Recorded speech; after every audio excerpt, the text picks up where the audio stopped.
ಸೂರ್ಯಾದಿಭಾಸಕಃ ಪ್ರಾಣಪ್ರೇರಕಃ ದೈವತೈರಪಿ ತಮೇವ ಭಾಂತಮನುಭಾತಿ ಸರ್ವಂ ತಸ್ಯ ಭಾಸ ಸರ್ವಮಿದಂ ವಿಭಾತಿ ಅಂತ ನಾವು ನೋಡ್ತಿರುವಂಥ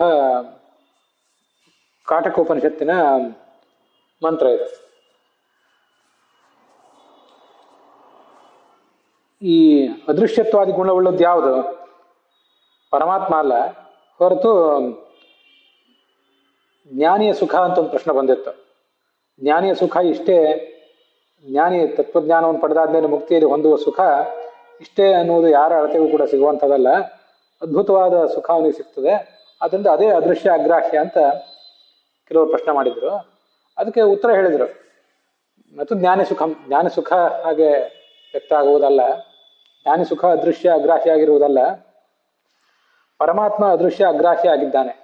ಯಾಕೆಂದ್ರೆ ತಮೇವ ಭಾಂತ ಮನುಭಾತಿ ಸರ್ವಂ ಎಂಬುದಾಗಿ ಯಾವ ಪರಮಾತ್ಮನ ಬೆಳಕಿನಿಂದ ಈ ಜಗತ್ತೆಲ್ಲವೂ ಬೆಳಗ್ತಾ ಇದೆಯೋ ಅಂತ ಹೀಗೆ ನಾವು ಅಲ್ಲೇನು ಆ ಸುಖಕ್ಕೆ ಗುಣ ಒಂದು ವಿಶೇಷಣವನ್ನು ಕೊಟ್ಟಿದ್ದಾರಲ್ಲ, ಅದೆಲ್ಲವೂ ಜ್ಞಾನಿಯ ಸುಖಕ್ಕೆ ಸಂಬಂಧಪಟ್ಟದ್ದಾಗಿಲ್ಲ.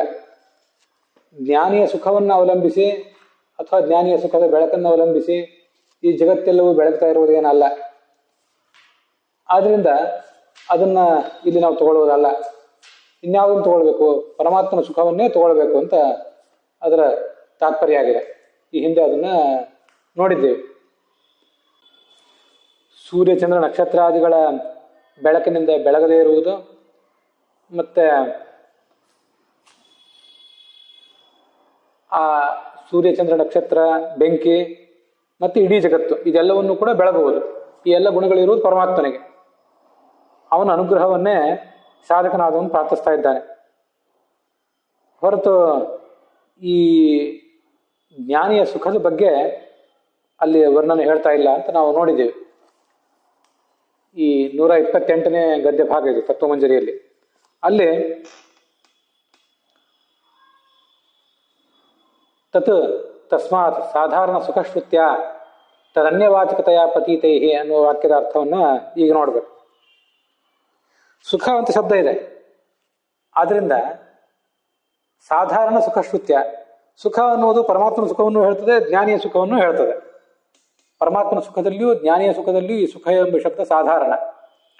ಆದ್ದರಿಂದ ತತ್ ಅಂದ್ರೆ ಪರಮಾತ್ಮನಿಗಿಂತ ಭಿನ್ನವಾದ ಜ್ಞಾನಿಯ ಸುಖವನ್ನ ಹೇಳ್ತದೆ ಎಂಬುದಾಗಿ ಪ್ರತೀತವಾಗಿದೆ ಈ ಸುಖ ಎಂಬ ಶಬ್ದ.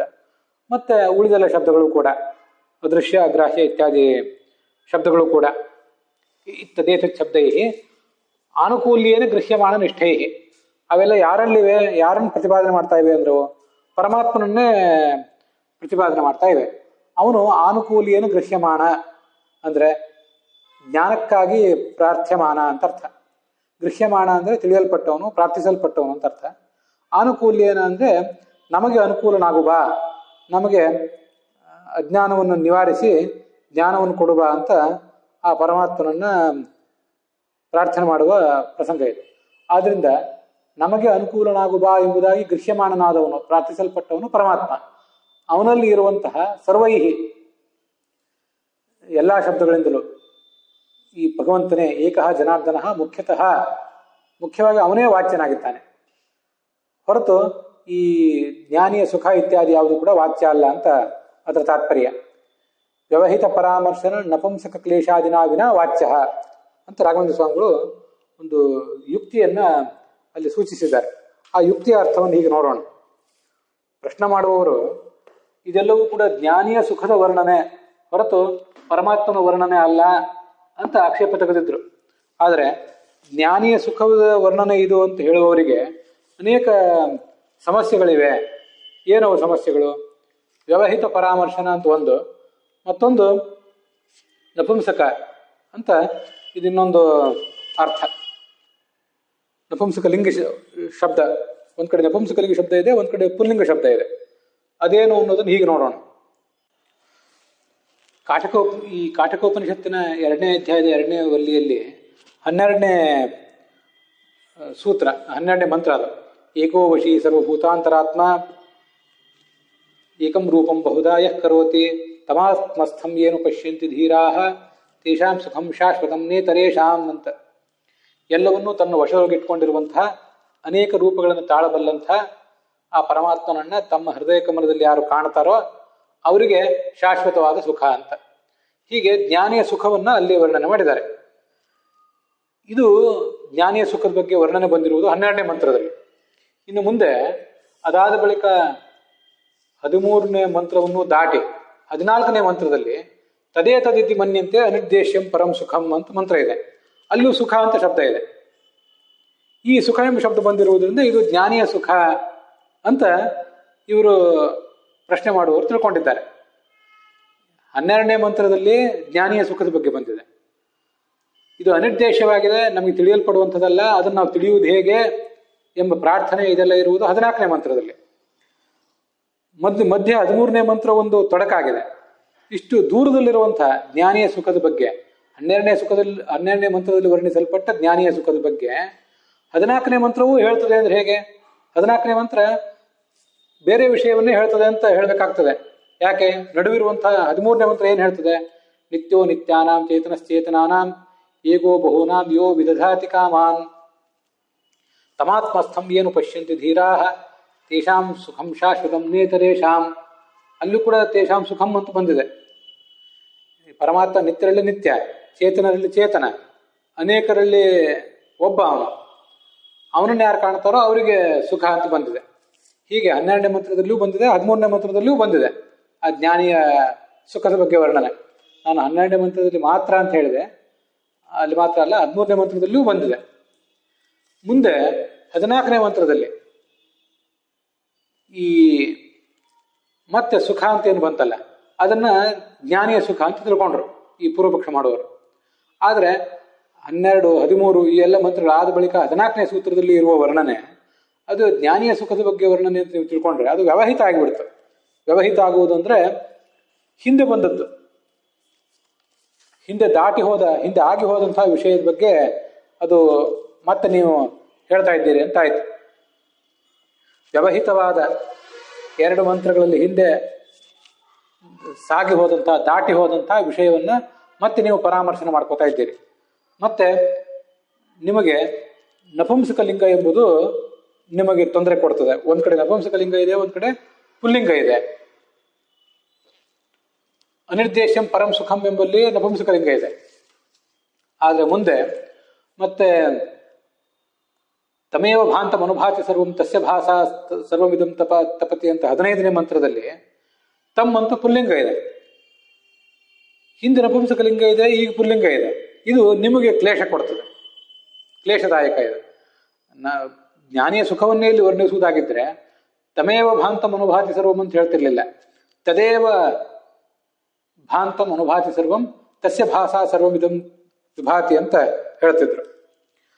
ಆ ನಪುಂಸಕ ಲಿಂಗವನ್ನು ಬಿಟ್ಟು ಪುಲ್ಲಿಂಗವನ್ನು ಯಾಕೆ ಹೇಳಿದ್ದಾರೆ ಅದನ್ನು ನೀವು ವಿಚಾರ ಮಾಡಬೇಕಾಗ್ತದೆ. ತತ್ವಮಂಜರಿಯಲ್ಲಿ ನಪುಂಸಕ ಕ್ಲೇಶ ಅಂತ ಅಷ್ಟು ಮಾತ್ರ ಇದೆ. ಒಂದ್ ಕಡೆ ನಪುಂಸಕ ಲಿಂಗ, ಒಂದ್ ಕಡೆ ಪುಲ್ಲಿಂಗ. ಇದು ಕ್ಲೇಶ ಅಂತ ನನ್ನ ವ್ಯಾಖ್ಯಾನ. ಅವರು ಅನುವಾದ ಮಾಡುವವರು ಆ ನಪುಂಸಕ ಕ್ಲೇಶ ಮತ್ತು ವ್ಯವಹಿತ ಪರಾಮರ್ಶ ಅಂತ ಅನ್ನೋದನ್ನ ವ್ಯಾಖ್ಯಾನಿಸೇ ಇಲ್ಲ. ಆದ್ರಿಂದ ನಾನು ಇದನ್ನ ಸ್ವತಂತ್ರವಾಗಿ ಈ ಥರ ಅರ್ಥ ಮಾಡ್ಕೊಂಡಿದ್ದೇನೆ. ಜ್ಞಾನಿಯ ಸುಖವನ್ನೇ ಹೇಳುವುದಾಗಿದ್ದರೆ 12, 13, 14, 15 ಎಲ್ಲ ಮಂತ್ರಗಳಲ್ಲೂ ಕೂಡ ನಪುಂಸಕಲಿಂಗ ಶಬ್ದವನ್ನೇ ಪ್ರಯೋಗಿಸ್ತಿದ್ರಲ್ಲ. 15ನೇ ಮಂತ್ರದಲ್ಲಿ ತಮ್ ಎಂಬುದಾಗಿ ಪುಲ್ಲಿಂಗವನ್ನು ಯಾಕೆ ಪ್ರಯೋಗ ಮಾಡಿದ್ದಾರೆ? ಹಿಂದೆ ನಪುಂಸಕಲಿಂಗದಲ್ಲಿ ಬಂದಿರುವುದು, ಇಲ್ಲಿ ಪುಲ್ಲಿಂಗ ಬಂದಿರುವುದು ನಿಮಗೆ ಕ್ಲೇಶ. ಮತ್ತೆ ವ್ಯವಹಿತ ಪರಾಮರ್ಶನ ಅಂತ ಅನ್ನೋದು ಇನ್ನೊಂದು ಕ್ಲೇಶ. ಹಿಂದಿನ ಮಂತ್ರದಲ್ಲಿ ಆಗಿ ಹೋದ ಸಂಗತಿಯನ್ನ ಮುಂದಿನ ಮಂತ್ರದಲ್ಲೂ ನೀವು ತಿಳ್ಕೋಬಾರದು. ಜ್ಞಾನಿಯು ಏನು ಸುಖವನ್ನು ಪಡ್ಕೋತಾನೋ ಅಂಥ ಯಾವ ಪರಮಾತ್ಮನ ಅನುಗ್ರಹದಿಂದ ಜ್ಞಾನಿಯು ಸುಖವನ್ನು ಪಡ್ಕೋತಾನೋ ಅಂಥ ಪರಮಾತ್ಮ ಅನಿರ್ದೇಶನಾಗಿದ್ದಾನೆ, ಅವನನ್ನು ನಾನು ತಿಳಿಯುವುದು ಹೇಗೆ ಅಂತಿದು ಒಟ್ಟಾರೆ ತಾತ್ಪರ್ಯ ಅಲ್ಲಿರೋದು. ಅದನ್ನು ನೀವು ಗಮನಿಸಬೇಕಾಗಿತ್ತು. ನಾವು ಆದ್ರಿಂದ ಈ 14ನೇ ಮಂತ್ರಕ್ಕೂ ಕೂಡ ತದೇ ತದಿತಿ ಮನ್ಯಂತೆ ಅನಿರ್ದೇಶ್ಯಂ ಪರಂ ಸುಖಂ ಎಂಬುದಕ್ಕೆ ನಾವು ಸುಖ ಸ್ವರೂಪವಾದ ಬ್ರಹ್ಮ ಅಂತ ಅರ್ಥ ಮಾಡಿಬಿಡ್ತೇವೆ. ಸುಖ ಸ್ವರೂಪನಾದ ಸತ್ಯಂ ಜ್ಞಾನಂ ಅನಂತಂ ಬ್ರಹ್ಮ ಆನಂದಂ ಬ್ರಹ್ಮಣೋ ವಿದ್ವಾನ್ ಎಂಬುದಾಗಿ ಹೀಗೆಲ್ಲ ಆ ಪರಮಾತ್ಮನ ಆನಂದ ಸ್ವರೂಪ ಅಂತ ಹೇಳಿದ್ದಾರೆ. ಅದು ನಮ್ಗೆ ಗೊತ್ತಿದೆ. ಆದ್ರಿಂದ ಇಲ್ಲೂ ಕೂಡ ಅನಿರ್ದೇಶಂ ಪರಂ ಸುಖಂ ಅಂದ್ರೆ ಸುಖ ಸ್ವರೂಪನಾದ ಪರಮಾತ್ಮ ಅಂತ ಅರ್ಥ ಮಾಡಿಬಿಡ್ತೀವಿ ನಾವು ಮಾಡಿಕೊಂಡಂತಹ ವರ್ಣನೆ 12, 13, 14, 15 ಈ ಎಲ್ಲಾ ಮಂತ್ರಗಳಿಗೂ ಕೂಡ ಹೊಂದುತ್ತದೆ. ಆದ್ರಿಂದ ನಮಗೆ ಕ್ಲೇಶ ಇಲ್ಲ. ವ್ಯವಹಿತವಾದನ್ನ ಎಲ್ಲೋ ದೂರ ಇರುವುದನ್ನು ನಾವು ತಗೊಂಡಂತೆ ಆಗಲಿಲ್ಲ. ಈ 13 ಮತ್ತೆ 12 ಮತ್ತು 13ನೇ ಮಂತ್ರಗಳಲ್ಲಿ ಈ ಏಕೋ ವಶಿ ಸರ್ವಭೂತಾಂತರಾತ್ಮ ನಿತ್ಯೋ ನಿತ್ಯಾನಾಂ ಚೇತನಶ್ಚೇತನಾನಾಂ ಇತ್ಯಾದಿ ಶಬ್ದಗಳಿಂದ ಪರಮಾತ್ಮನನ್ನೇ ಹೇಳಿದ್ದಾರೆ. ಆದ್ರಿಂದ ತದೇ ಅತಿಥಿ ಮನ್ಯಂತೆ ಅನಿರ್ದೇಶಂ ಪರಂ ಸುಖಂ ಎಂಬಲ್ಲಿಯೂ ಕೂಡ ಪರಮಾತ್ಮನನ್ನೇ ಹೇಳ್ತಿದ್ದಾರೆ 14ನೇ ಮಂತ್ರದಲ್ಲಿ. 15ನೇ ಮಂತ್ರದಲ್ಲಿಯೂ ಕೂಡ ನತತ್ರ ಸೂರ್ಯೋ ಭಾತಿ, ಆ ಪರಮಾತ್ಮನ ವಿಷಯದಲ್ಲಿ ಸೂರ್ಯ ಬೆಳಗಲಾರ ಎಂಬುದಾಗಿ ತತ್ರ ಎಂಬುದಾಗಿ ಪರಮಾತ್ಮನೇ ಹೇಳ್ತಾರೆ. ತಮೇವ ಭಾಂತಿ ಎಂಬುದಾಗಿ ಮತ್ತೆ ಪರಮಾತ್ಮನೇ ಹೇಳಿದ್ದಾರೆ. ತಸ್ಯ ಅವನನ್ನು ಅನುಸರಿಸಿ ಜಗತ್ತೆಲ್ಲವೂ ಬೆಳಗ್ತಾ ಇದೆ ಅಂತ. ತಸ್ಯ ಭಾಸ ಸರ್ವಮಿದಂ ತಪತಿ ಎಂಬಲ್ಲಿ ಅವನ ಬೆಳಕಿನಿಂದ ಈ ಜಗತ್ತೆಲ್ಲವೂ ಬೆಳಗ್ತಾ ಇದೆ ಎಂಬುದಾಗಿ ಮತ್ತೆ ತಸ್ಯ ಎಂಬ ಶಬ್ದದಿಂದ ಪರಮಾತ್ಮನೇ ಹೇಳ್ತಾರೆ. ಅದರಿಂದ ದೂರದಲ್ಲಿ ಎಲ್ಲೋ ಇರುವಂತಹ ವ್ಯಕ್ತಿ ಅಥವಾ ವಸ್ತುವಿನ ಬಗ್ಗೆ ನಾವು ಹೇಳಿದಂತಾಗಲಿಲ್ಲ. ವ್ಯವಹಿತ ಪರಾಮರ್ಶ, ವ್ಯವಹಿತ ಅಂದ್ರೆ ದೂರದಲ್ಲಿರೋದು, ಅದನ್ನು ಪರಾಮರ್ಶ ನಾವಿಲ್ಲಿ ಸ್ವೀಕರಿಸಿಲ್ಲ. ನೀವಾದರೆ ಎಲ್ಲೋ ಇರೋದನ್ನು ಸ್ವೀಕರಿಸಿದ್ದೀರಿ. ಮತ್ತೆ ನಪುಂಸಕಲಿಂಗ ಅಂತ ಅನ್ನೋದು ನಮಗೆ ಕ್ಲೇಶ ಅಲ್ಲ. ಈ ಪರಮಾತ್ಮ ನಪುಂಸಕಲಿಂಗ ಶಬ್ದದಿಂದಲೂ ವಾಚ್ಯ, ಪುಲ್ಲಿಂಗ ಶಬ್ದದಿಂದಲೂ ವಾಚ್ಯ. ಆದ್ರಿಂದ ಅವನನ್ನು ತಮೇವ ಭಾಂತಂ ಎಂಬುದಾಗಿ ಪುಲ್ಲಿಂಗದಲ್ಲಿ ಹೇಳಿದ್ದಾರೆ.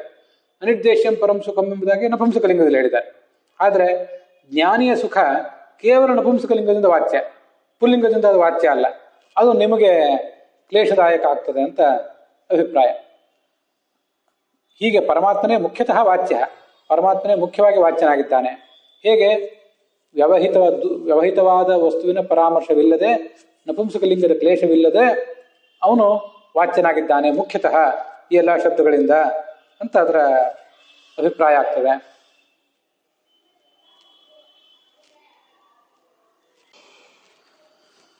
ಯಥೋ ವಾಚೋ ನಿವರ್ತಂತೆ ಅಂತ ತೈತ್ರಿಯ ಉಪನಿಷತ್ತು ಇತ್ಯಾದಿ ಶ್ರುತವು, ಆ ಶ್ರುತಿಯಲ್ಲಿ ಪ್ರಸಿದ್ಧವಾದಂತಹ ಏನೊಂದು ಅನಿರ್ದೇಶ್ಯವಾದಂತಹ ನಮಗೆ ತಿಳಿಯದಂತಹ ಪರಂ ಸುಖಂ ಪರಮ ಸುಖ ಸ್ವರೂಪವಾದ ಬ್ರಹ್ಮ ಇದೆ. ಕಥಂನು ತದ್ವಿಜಾನೀಯ, ಅದನ್ನು ನಾವು ತಿಳಿಯುವುದು ಹೇಗೆ? ಇತಿ ಆನುಕೂಲ್ಯನ ಗೃಹಂತೆ ತದನಿರ್ದೇಶಂ ಸುಖಂ, ನಮಗದು ಅನುಕೂಲಕರವಾಗಿ ಅಂದರೆ ಜ್ಞಾನದಾಯಕವಾಗಿ ಆಗಲಿ ಎಂಬುದಾಗಿ ಗೃಹಂತೆ ಅಲ್ಲಿ ತಿಳಿತಾ ಇದ್ದಾರೆ, ಸ್ತುತಿಸ್ತಾ ಇದ್ದಾರೆ. ಅದೇ ಅನಿರ್ದೇಶವಾದ ಸುಖವಾಗಿದೆ. ಇದು ಚೇತನಶ್ಚೇತನಾನಾಂ ಇತಿ ಸನ್ನಿಹಿತ ಪರಮಾತ್ಮನಃ ರೂಪಮಿತಿ ಮನ್ಯಂತೆ ಇತಿ ವಾಕ್ಯ ಯೋಜನಾ ಉಪಪತ್ತೇ.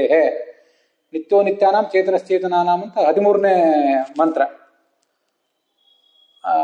ಅಲ್ಲಿ ಬಂದಿರುವಂತಹ ಅಲ್ಲಿ ಪರಮಾತ್ಮನೇ ಸನ್ನಿಹಿತನಾಗಿದ್ದಾನೆ, ಜ್ಞಾನಿಯ ಸುಖ ಅಲ್ಲ. ಹಾಗೆ ಅಂತಹ ಪರಮಾತ್ಮನ ರೂಪವೇನಿದೆ ಅದೇ ಸನ್ನಿಹಿತ ಆಗಿದೆ, ಅದೇ ಸುಖ ಸ್ವರೂಪವಾಗಿದೆ. ಅದನ್ನು ತಿಳಿತಾರೆ ಈ ಜ್ಞಾನಿಗಳಾದವರು ಮತ್ತು ಸುಖಿಗಳಾಗ್ತಾರೆ ಎಂಬುದಾಗಿ ವಾಕ್ಯ ಯೋಜನಾವನ್ನ ಮಾಡಲಿಕ್ಕೆ ಬರ್ತದೆ ಅಂತ ಅಭಿಪ್ರಾಯ.